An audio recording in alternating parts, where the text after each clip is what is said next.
Good afternoon, ladies and gentlemen. This is going to be Hairy Muppet, and we are going to be casting game number 6 of the grand final series of the HomeStory Cup number 7. And down up the top right side of the map, we do have our blue Terran player TaeJa, and down the bottom right side of the map, we do have our red Zerg player Snute. And yeah, Snoot's been doing a great job in the past 2 games. He's won game number 4 and 5. So all through this game, TaeJa's either been even or 1 game up. But now, for the very first time, Snute is 1 game up. He's won 3 games versus TaeJa's 2. And he's done it with some very excellent expansions.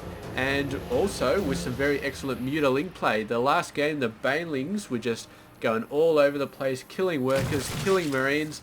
And there was a massive amount of mutas as well. So really doing a good job. But yeah. This base, this map is going to be another huge one. And the last time we saw a really huge base, we did see TaeJa go for an extremely early command center before barracks. And it doesn't look like he's going to do that again. He's going for the barracks, so he's going for the fairly standardish play. But he really needs to do something because the mutiling have just got him up against the wall. And if he does not find...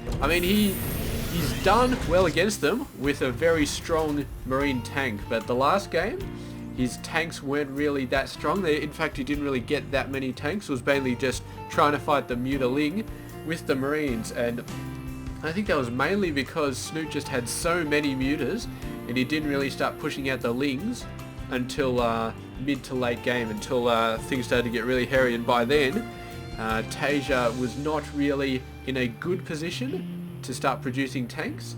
So the banelings just started running over everything, and he just started getting completely screwed.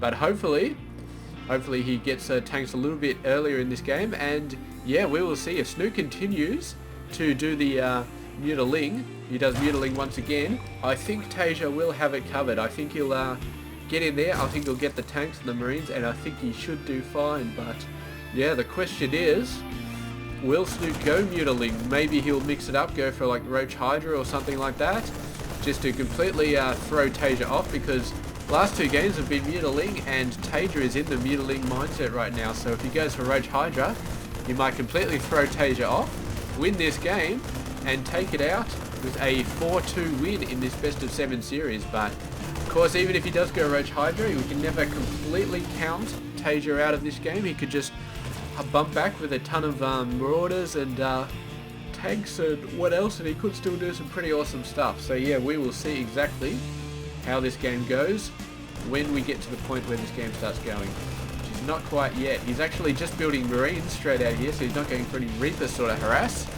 And yeah, excuse me for a sec.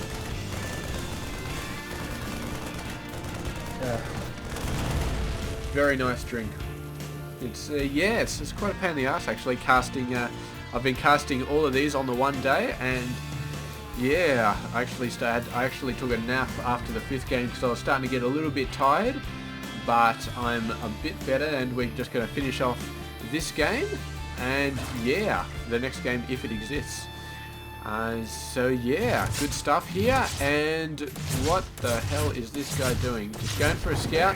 He didn't quite get over there though.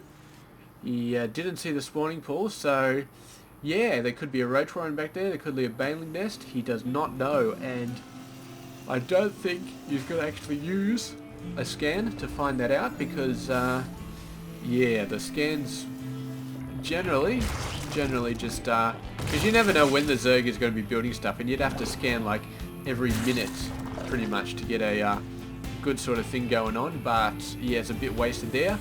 We do have the factory onto a reactor build, so fairly standard stuff here. And yeah, we are going to see exactly how this does for the Terran player. Now the Hellions, most players don't actually do that much for the Hellions, but TaeJa's really been pushing him. He gets about 6 of them out, and they can actually snipe queens at that point. And as long as you keep them alive for long enough, they can actually do some damage in the mid game. When the Zerg starts getting a bit out of position, you just sneak them in there, and this is actually a pretty wide open space here, so it's going to be pretty hard for the Zerg to form up some sort of gate there. He's going to need at least 3 buildings plus some queens to get that, and it won't really work because he's got the 3rd base down anyway. So yeah, the Hellions could do quite a lot of damage if TaeJa keeps them alive and if he does build a ton of them.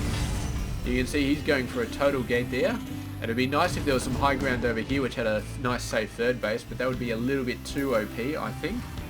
And yeah, this base is still a bit defendable though.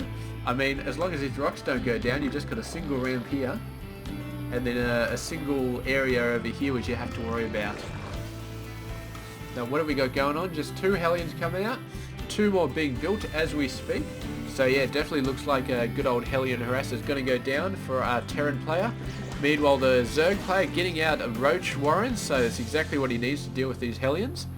And I don't know, so far he's just gotten Roaches as kind of a intermediary step. He sort of mixes them in with his middlings, but he doesn't really go for a massive amount of Roaches at any stage. So I'm not sure if we really have to be worried about that too much. A bit of lag there, but no matter.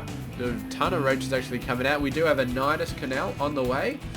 I can't see where he's going to put the Nidus Canal. Maybe up here. I think it's going to be up there. The Terran player doesn't have vision on this high ground. And this could be quite devastating because this wall will be completely useless if he does put the Nidus. Although this orbital command moving across is going to see the Overlord. He does see it up there. And he'll probably send a couple of Marines up there just to do some funny stuff. This guy's going to start roasting a couple of drones. And with 6 Hellions, man, 6 Hellions, you don't even need to worry about the Infernal Pre-Igniters. You just need to hit the drones straight away. And here we go, Nidus Canal coming up. So the Terran player, man, what is he doing about this? He saw the Overlord, but he wasn't worried. He should be worried because there is a Nidus Worm and a crap ton of Roaches are about to come swarming into his base. And oh, look at that, man. 6 Queens actually coming out. They are going to be the buffer zone for all of these Roaches. And the Terran is really quite screwed at the moment because these guys are going to do a ton of damage. I don't think he has the forces to deal with them. But he's going to be getting a mad number of forces out. He's actually starting to get some tanks out as well. These Hellions are just going nuts though while the main forces come in there, do some damage.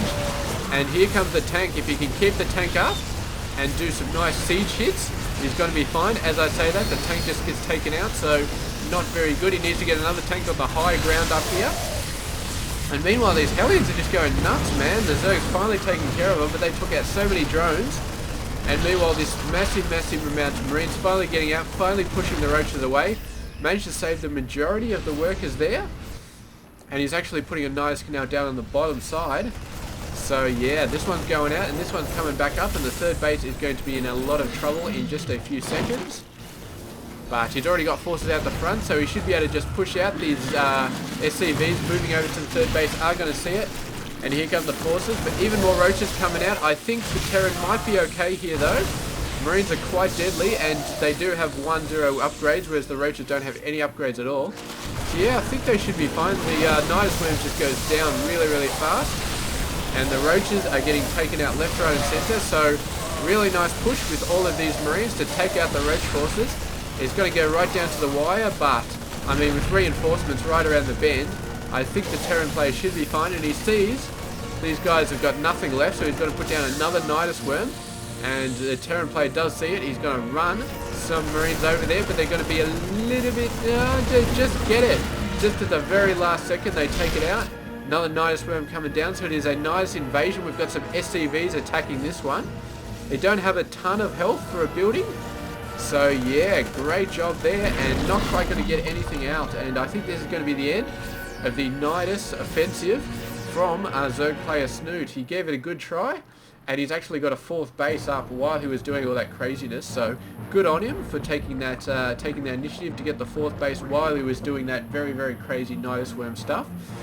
And yeah, here we go, the Spire's coming out. So he used his Roach portion of his build to a great effect there, but now he is going to be moving into Mutiling. You can see he's actually building 1 Roach. I was going to say he's not building any Roaches, but 1 Roach coming out. A few more, it looks like probably just for defensive measures. He knows he's not got much at the moment. He's only got 5 Roaches actually. So yeah, with this counter-attack army coming in here, he could be in a lot of trouble. And he's got 2 Queens to defend, but he really needs some actual units. And he hasn't even got the Baneling Nest. He's just getting up now. So TaeJa with an excellent opportunity here to do some damage.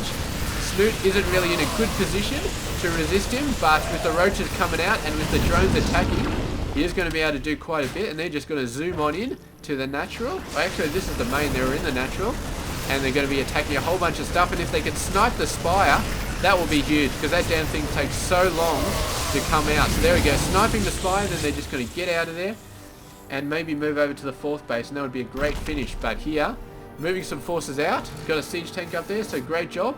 He sees the 4th base, he's thinking about dropping down there, but he sees, I don't know, he might have dropped there, but he sees all the forces moving across, so he decides not to.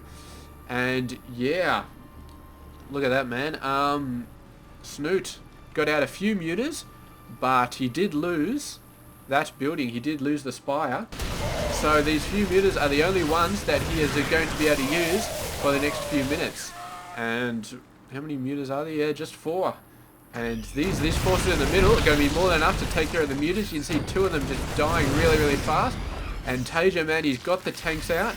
He's got level 1 tank weapons on the way. And the Banelings are about to be built up with tanks. I'm not sure how much they can do. And there's not a huge amount of Marines there, and they're getting whittled down by the roaches, but the tanks are doing some awesome stuff here. What's the range on the tanks? He's just going to hit the Marines out of it. And the Banelings getting a little bit too close, but 2 of the tanks still do survive. They are so beefy. And yeah, TaeJa, man, is looking like he's in a very, very good position in this game. Doing an absolutely great job, just negating that Nidus worm, getting the Marine tank composition, and the snipe of the Spire in here. Absolutely awesome, awesome play.